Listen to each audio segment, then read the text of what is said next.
Hi and welcome to our National Apprenticeship Week first live Q&A with our Apprenticeship Advisors. I'll just hand over to Liz, who's going to talk to you a bit about what an apprenticeship is. Over to you, Liz. Good morning.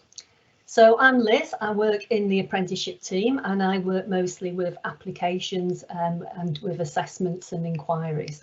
So I just want to tell you a little bit about what an apprenticeship is and then I'll hand over to my colleagues. So first of all, an apprenticeship really is just like a full-time job with training. So typically you spend 80% of your time out with the employer and 20% of your time with us or with your training provider, learning the theory behind what you're learning out with the employer. So you don't have to know anything before you go on an apprenticeship. When you're out there, you will have a mentor and you will learn by watching and by listening and then by doing a bit yourself, and you'll gradually grow in confidence. When you're back at college with us on your off-the-job training, which can be done on a day release or on a block release, where you come to us 1 week out of every 5 or 6. When you're at college, it's still quite often quite practical, and we have large workshops where you will be learning with our tutors, and that's where you do your nationally recognised qualifications for which you'll get certificates. So an important thing about apprenticeships is that you are paid. The minimum wage for an apprenticeship is £4.15 an hour. Employers can pay more than that, and quite a few do pay more than that. The reason it's set at that is you are getting quite a lot for your money. You can imagine that you're getting a lot from the employer because they're teaching you and we're teaching you as well. Another important thing about an apprenticeship is you can do one at any age. So you don't have to rush on to an apprenticeship. You can do one when you're 16, it does count as education, as I say, or you can do one much later. There's no guarantee of getting an apprenticeship, so one important thing I would say is do remember to have a plan B, particularly if you're leaving school this summer. Don't just leave and say, I'm going to get an apprenticeship. Make sure that you've got a plan B. That plan B could be staying on a sixth form, or it could be coming to a course. And if you're studying something that is in line with the apprenticeship that you want to do, then that's going to help you move towards an apprenticeship. For example, if you want to be a plumber, if you came to us to do a plumbing course, then you would gather the skills to take you forward to an apprenticeship.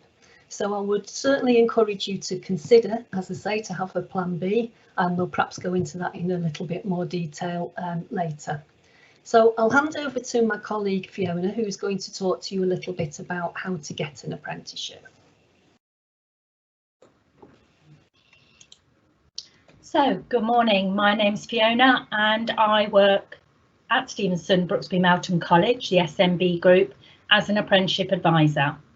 We work with many local firms, big and small, who want to recruit an apprentice.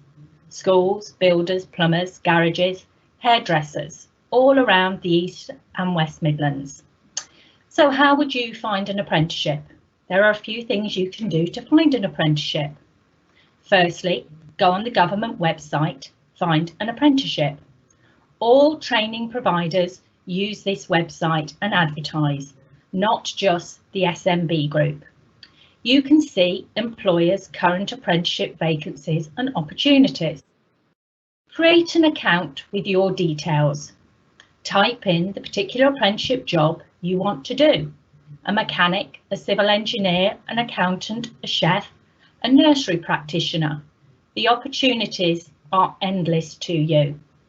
Then show the radius you are able to travel to that employer. There is no point applying for an apprenticeship if you live in Ashby, but the firm is based in Birmingham. How are you going to get there? These are all things you've got to think about. Apprenticeships can last for 12 months or up to 4 years, depending on the type of programme you're doing. Make sure you read the advert carefully.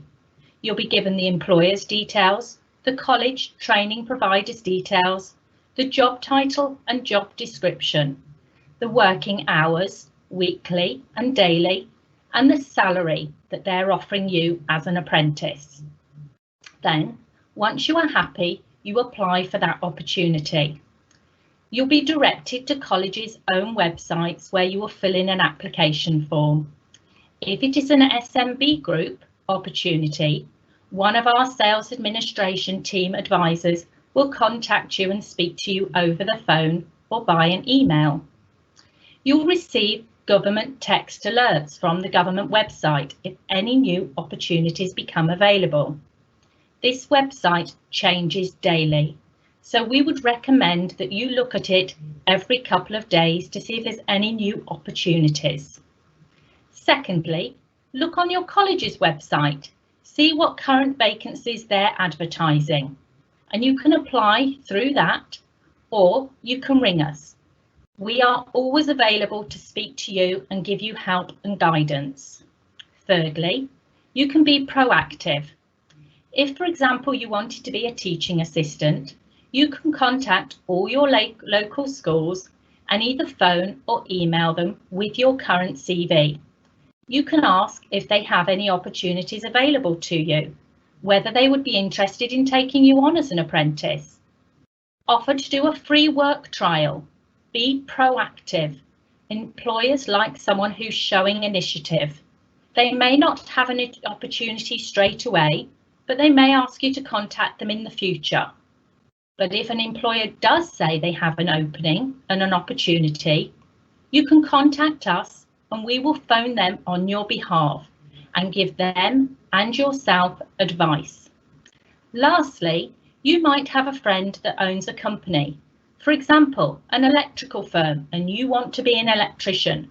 Ask them, would they take you on as an apprentice? Will they offer you a job and an opportunity? We can talk to this family friend or relative on your behalf and see if it is possible for them to take you on as an apprentice. There are many offers out there to help with apprenticeships, for example, funding and grants.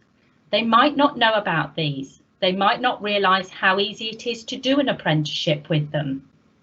Now, next week, we have what is called our school leavers sessions, where you can come and speak to an apprenticeship advisor who deals with the area that you would like to go into on a one-to-one informal chat next week. If you would like this opportunity, please contact the college and we will set this up for you. It's very informal, it's nothing to be worried about. We will just have a talk to you about your CV and the opportunities you would like to look at in the future and your career and pathways. I'm now going to hand you over to my colleagues from the National Sales Team who can explain how SMB Group offer apprenticeship opportunities all over the country for large employers such as Volvo, Renault and Barrett's. Thank you.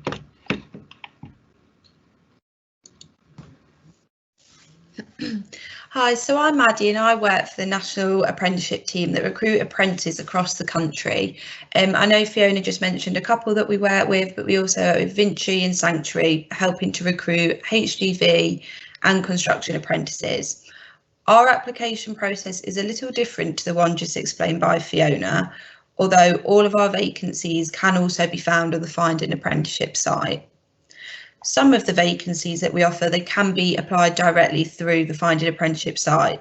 So the first step is to type in your postcode, the type of apprenticeship you are looking to find, for example, civil engineer, and the search engine will bring up all of the results. You are then able to look through the vacancy and see if it is the right apprenticeship for you.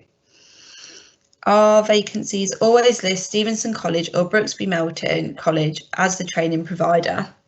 Once you have made an application, you will receive an email to confirm that we have it and that it will be put forward for shortlisting.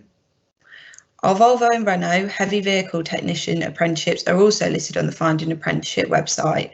However, to apply for these, you'll have to click the link and fill out the application form, specifically for Volvo or Renault. Again, you will receive an email once we have your application, so you know that you'll be put forward for shortlisting. I'm now going to hand you over to Danielle, the Key Account Manager, to talk to you a little more about the selection process for our national apprenticeship programmes.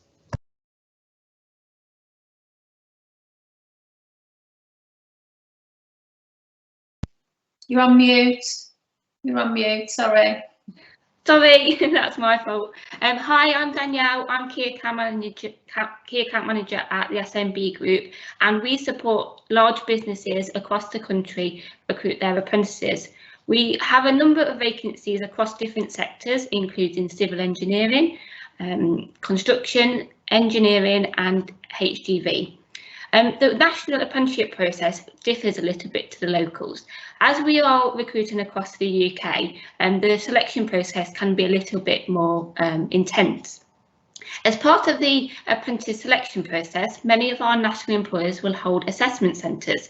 An assessment centre is where you'll be invited to attend a particular location or depot alongside other applicants who've applied for the role. Depending on the different apprenticeship you've applied for, there may be various activities you complete throughout the day, including maths and English-based assessments, aptitude practical tests, and one-to-one interviews. It is also a great opportunity for you to find out more about the apprenticeship programme you wish to enrol onto. It also helps our employers with their shortlisting criteria. Assessment centres are nothing to worry about, and anybody that's selected to attend one of these, there'll always be a member of the national apprenticeship team present to reassure anybody who is feeling anxious or nervous. One thing I must say is apprenticeships can be very competitive, and many programmes will have specific entry requirements. It is therefore important that you consider what grades or qualifications you may need to enrol onto your chosen career. For school leavers, my advice to you is to continue to focus on your studies, in particular your maths and English, as most employers and colleges will look at these as part of the eligibility criteria. Just something I'd like to mention about our national apprenticeship programmes is that you will often study on a block release. Block release training is where apprentices are released for a longer period of time to study at college. Apprentices tend to study on a 1, 2 or 3 week block depending on their chosen course. We also offer homestay accommodation for apprentices who live a little bit of a distance away from the Stevenson campus. Apprentices will stop in the homes of host families but can return home at the weekend. All accommodation is in close proximity to the college, and you will receive a bed, breakfast and evening meal as part of the accommodation package. I believe we may have some questions that we'd like to follow up. Okay, we haven't had any questions come in yet. Liz, have you got some other points that you wanted to add? And if anyone has got a question, if they can just type them in the Q&A box and we'll get those answered for you. You're on mute as well, Liz. As Danielle was saying, apprenticeships are an educational programme, so we do have entrance levels to get in. With our local apprenticeships though, we do assess as well, so we could invite you in to do assessments and use those. Just to give you an idea though, when you're leaving school you're probably looking at perhaps a level 2 or a level 3 apprenticeship. For a level 2 we might be looking around the grade 3 mark, GCSE. We're talking about maths and English.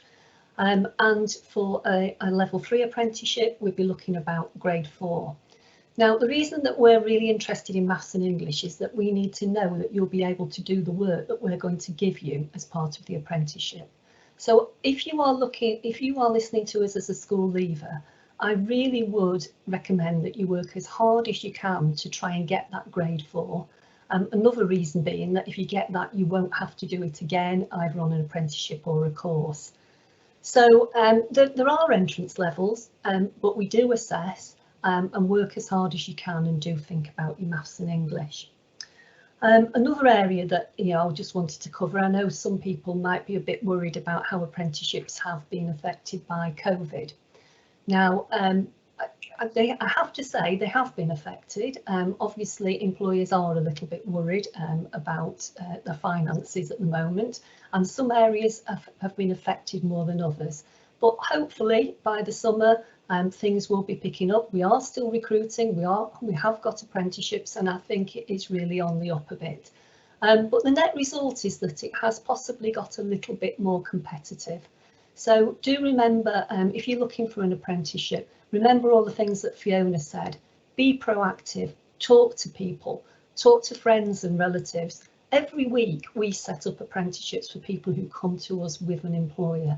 So send your CV out, really try and find one, and make contact with people like ourselves. As Fiona said, next week we're having these sessions whereby you can come to us and we'll give you a half-hour talk to one of our apprenticeship advisors, whether it's just talking about you and you get the chance to ask your own individual questions. I think just need to add there that those one-to-ones are actually virtual, so it will be done over the phone. You haven't got to come into college for those. Yeah, normally, of course, we do invite you into college, but this year we've had to go virtual. And it is advertised on our website, isn't it, Karen? I believe. That's correct. Yeah. So you can just sign up for one of those if you're interested. So if there's any questions or anything anybody else wants to add? Yeah, we've got a couple of questions. So the first is, do you have to take exams? Anybody want to throw that open? Do you want I can answer in a way. So depending on what qualifications you do, you will have what's called an EPA, so an endpoint assessment at the end of your qualification. This is not carried out by the college. This is an independent assessor that is appointed on behalf of the college and the particular qualification you're doing. They will carry out an EPA with you, an endpoint assessment, where they have a professional discussion with you on a one-to-one basis to ascertain whether you have understood your qualification and the programme for which you've been studying. You will also obviously have to submit any work that you've done throughout the qualification as well, and that forms part of your profile as to what you have learned. So it's not an exam as in such as you're sitting in a room with lots of other people. This is about you and about the qualification you've taken. But our tutors and lecturers give you advice and guidance throughout your programme to help you to obtain that EPA at the end. It's not something that we would just throw you into an exam without full knowledge of what you're going to be doing. Thank you. Have you got anything to add on that, Danielle, before we take the next question? And my only other thing I'd like to mention is just part of some of the more practical apprenticeships, such as HGV might have a kind of practical exam as part of the EPA, where somebody external will assess you completing a certain amount of tasks associated with the type of role that you're going to be qualified in at the end of your apprenticeship. And I believe that some endpoint assessments do have a practical exam as part of that. Is that correct, Maddie? Because I believe that you've just recently done part of your test, haven't you? Yeah, so I'm doing the level 3 business admin, and I've just done an evolve test for that. That's just like a knowledge test where, you know, it's on units that we've been taught through the whole sort of year. So it's not anything like surprising. You go in, you know exactly what you'll be doing in the exam. And then following on from that, I'll be having like a professional discussion and doing a PowerPoint to show in front of somebody from, I believe it's City and Guilds. And then that all, you know, goes into my final grade. So it's like a bit of practical, professional, and then just a bit of a knowledge question as well. Thank you. And we've got a question. I'm looking to do an apprenticeship that can help me with taking my nail technician experience further as a career in the beauty course. Will they help me in terms of that? So I think I've thrown that one over to you, Liz. I think they're asking, will the beauty course help them progress onto an apprenticeship? Does that make sense? Will the beauty course help them progress onto an apprenticeship? So they're looking to do an apprenticeship that can help me with taking my nail technician experience further as a career in the beauty course. Will they help in terms of that? Well, generally, if you do a course first, then that is going to help you move on into an apprenticeship. You can imagine that if an employer is looking for an apprentice, you don't have to have experience, but if you have got some experience, then you're much more valuable to an employer, and it is certainly going to make them more interested in employing you. So if you were looking for a beauty apprenticeship and you've already done some work as a nail technician, or you've say been on our course at college for beauty therapy, then it would put you certainly in a better position. At the end of the day, the decision is always with the employer as to who they take on, because they're taking you onto their payroll. But yes, I would say, you know, previous experience like that is a good thing. Does that answer it, do you think? Does anybody else want to chip into that? I think Aisha asked that, so if you've got anything else that you want us to expand on, just pop it in the Q&A and we'll expand on it. We have got another question. Do you have to complete your GCSEs if you want an apprenticeship? Anyone? Yeah. As I was saying before, if you can get a grade 4 in your English and maths, that's a good help generally. You don't, for our local apprenticeships, and perhaps Danielle will talk about the nationals in a minute, as I say, we will assess you. So apply whatever for us for our apprenticeships, and if you haven't got the right levels, and it does depend upon the level of the apprenticeship as to what we're asking for, but if you haven't got the right levels, under normal circumstances, we will invite you in and test you. And we're having a bit of a problem with that at the moment, obviously, because of COVID. I would say if you're asking that as a school leaver, just work as hard as you can to get the best levels that you can, and that will help you towards an apprenticeship. Do you want to add anything, Danielle? Yeah, so I just wanted to say it's similar to on the national side. At our assessment centres, we will complete any maths and English assessments. We also take into consideration sort of the application process as well, so the effort that you put into your initial application on the website, on how much information you put about what you know about the company, why you want to work in this particular sector. So although maths and English are important, as Liz has said, it's a vocational sort of qualification, and we need to ensure that the people that go onto the course will be able to cope with the level of programme. But obviously we will take everything into account and do our best to support you to gain an apprenticeship. If I could just add there as well. Yeah. On a regular basis, daily, and although they understand at the moment you've all had a challenging last few years, if you've done your exams last year and this year, they are also really interested in people who are dedicated, who are passionate about the industry they're going into, who are hard workers, who are committed. So don't feel too disheartened if your grades aren't what you were hoping for or that you would have liked. We obviously want you to get as well as you can and do as well as you can, but we understand the last 2 years have been challenging, and employers are interested in people who have worked hard and will work hard as well, and we will help and support you with that by continuing with any exams, functional skills, GCSEs in the future if necessary. So don't feel disheartened if the last 2 years have been challenging for you. We are there to help and guide you.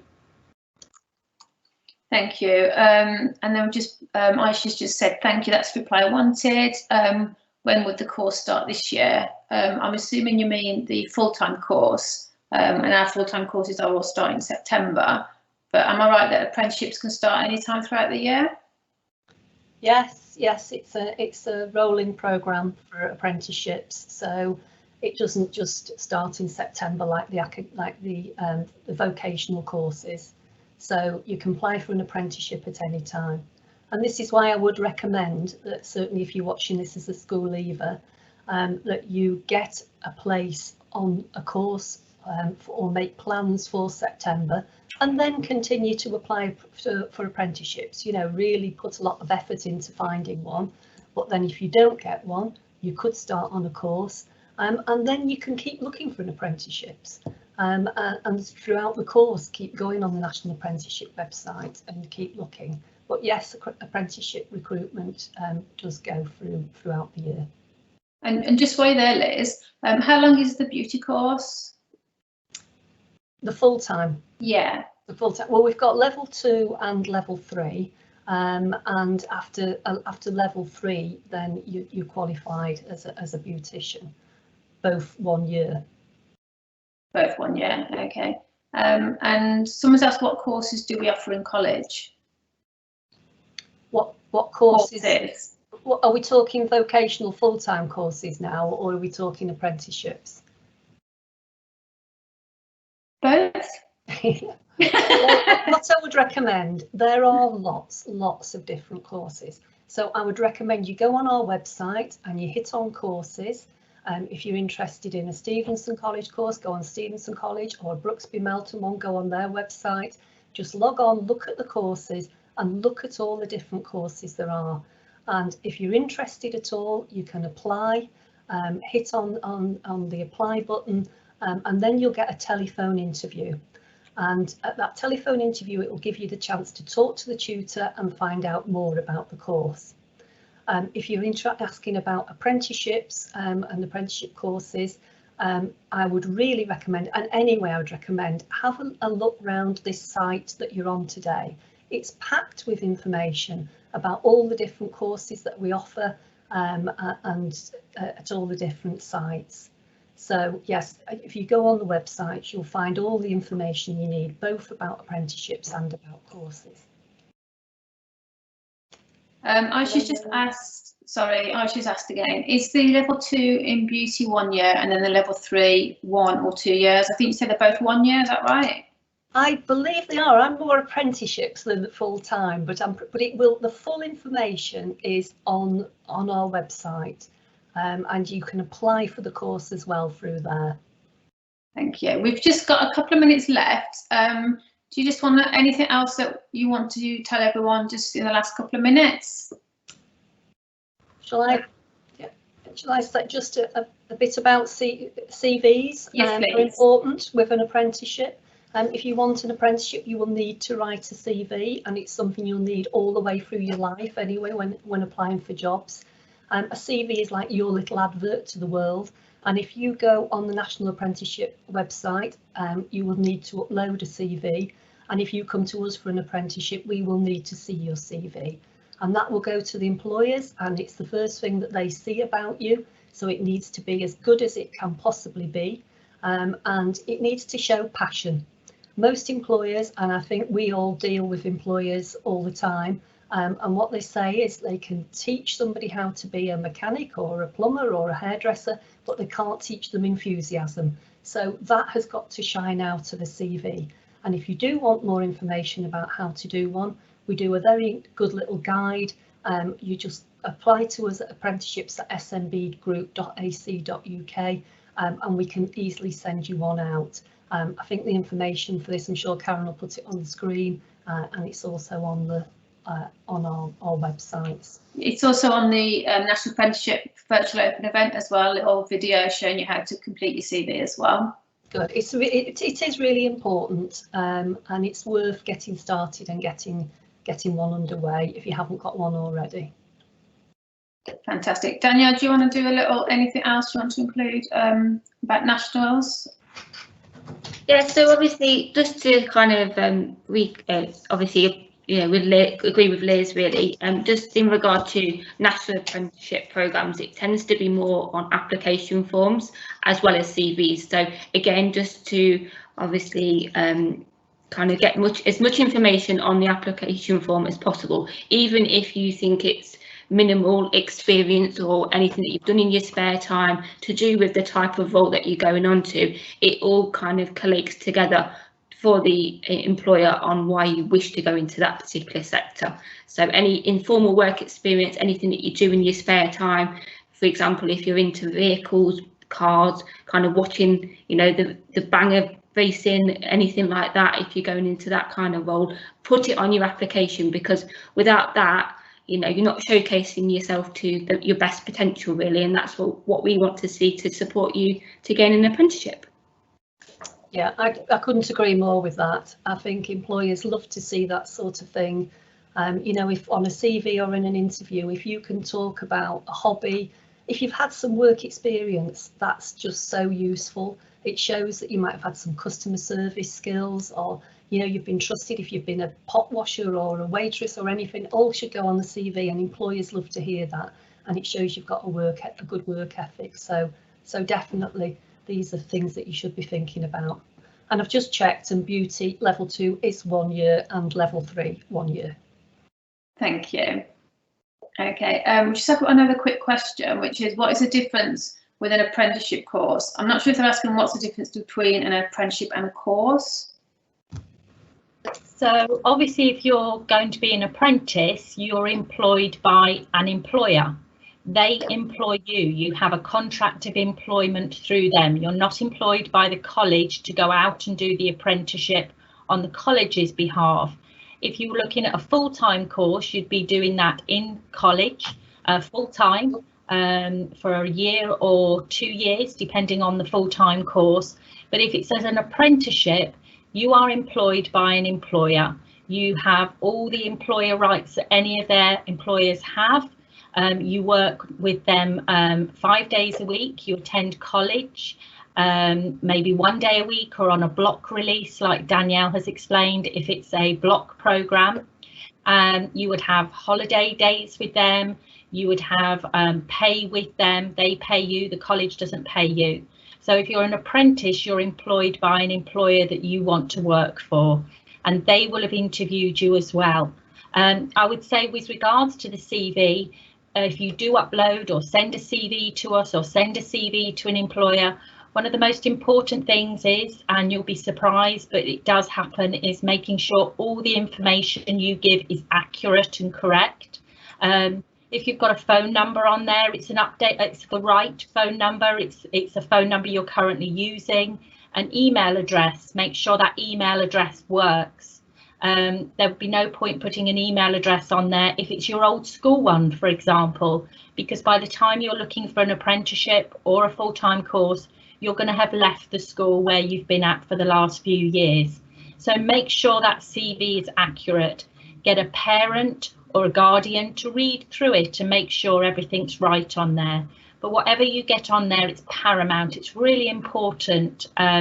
It's the only way an interview, an employer will have read anything about you. They're not going to see you face to face for a short while. So it's very important. It's got the accurate and important information on there. If you've been a captain for the rugby team or you've been to Scouts for the last 10 years, anything like that is important to an employer. Thank you. I think we're just about running out of time. Has anyone got anything else they want to add before we go quickly? Have you all done? Yeah, that's great. Well, thank you. I have popped in there. If anyone else has got any other questions, they can email us at apprenticeships@smbgroup.ac.uk. Do take time to have a look at our National Apprenticeship Week virtual open day. There's lots of information on there as well. And we've got another Q&A tomorrow at 4 with our employer panel, and a further one on Wednesday, also at 4 with our apprentices. So we look forward to seeing you then. Thanks for your time, everybody. Bye. Bye. Bye.